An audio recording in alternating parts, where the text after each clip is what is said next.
Inez asks the question, who created God? I believe in God, but how did he become God? You know, when Jesus told his disciples and the crowds around him on 6 separate occasions, he said, I am the bread of God that has come down from heaven.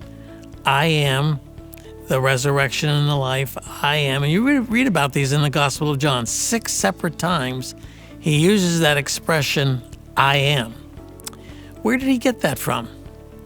We have to go all the way back to the burning bush in the book of Exodus, as Moses is called by God to be his agent to redeem Israel out of the slavery of Egypt. And when God is giving instructions to Moses, he's also empowering him.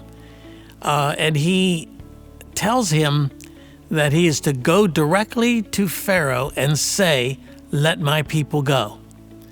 Well, Moses, as he's standing there before this bush that is burning but not being consumed, this strange phenomenon, Moses asks the question. He says, well, if I go to Pharaoh and tell him to let my people go, and he asks me, who sent you to tell me this? Who do I say sent me? In other words, who are you sending me? And God says to Moses, and this is so revealing, he says, tell him, I am has sent you.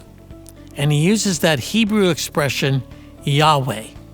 The same expression that Jesus used 6 separate times in the Gospel of John to talk about who he was. He identified himself as that same person who stood before Moses at the burning bush. In other words, Jesus equated himself with God and said, I am that I am. I am that same person.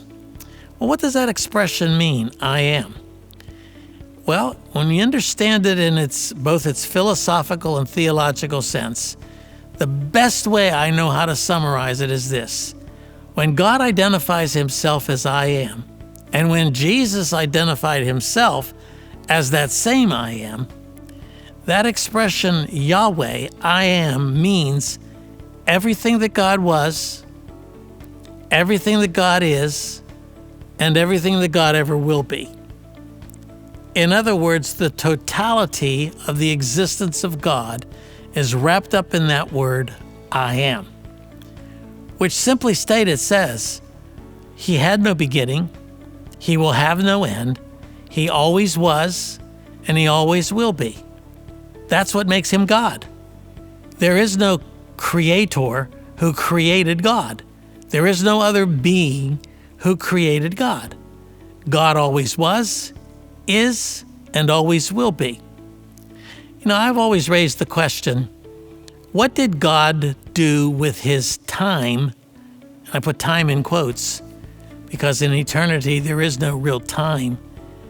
Time is set by the sun and the moon and the rising and the setting of the sun, but none of that exists in glory. But what did he do with his time before there was time? What did God do eternally? And what will God do when time is no more?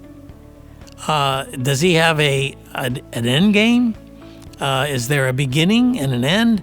And then God ceases to be? Of course not. God always was, is, and always will be. And it's an amazing thing when you think that God took on human flesh. That God became a man. We read about that in the Gospel of John. It says, in the beginning was the Word, and the Word was with God, and the Word was God.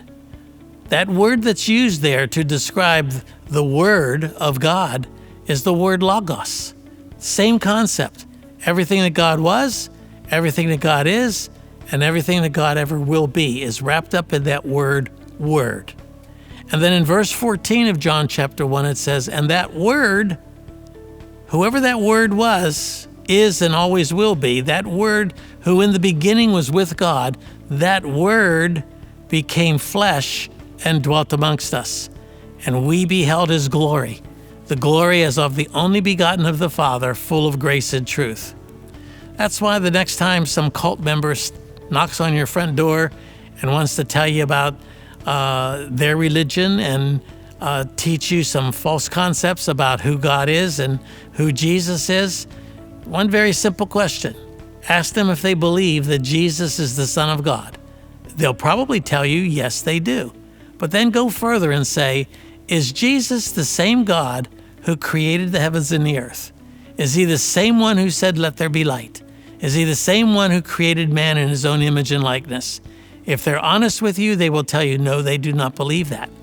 But that's who Jesus claimed to be. And when they picked up stones to throw at him, that's the only charge they got right. Because when they picked up the stones to throw at him, those charges came back at his crucifixion, where they said he makes himself to be God. For them, that was blasphemy. But that's the only charge that they really got right. He did make himself to be God. So imagine this. That same God who always was, always is, always will be, who has no beginning, has no end, has revealed himself to you and has chosen, if you know Jesus, has chosen to take up residence in your puny little heart, in my puny little heart. The God of the universe, the creator God of the universe, chose me to be that tabernacle in which he will dwell. I hope this helps you to understand the magnanimous God we do serve. He was and is and always will be.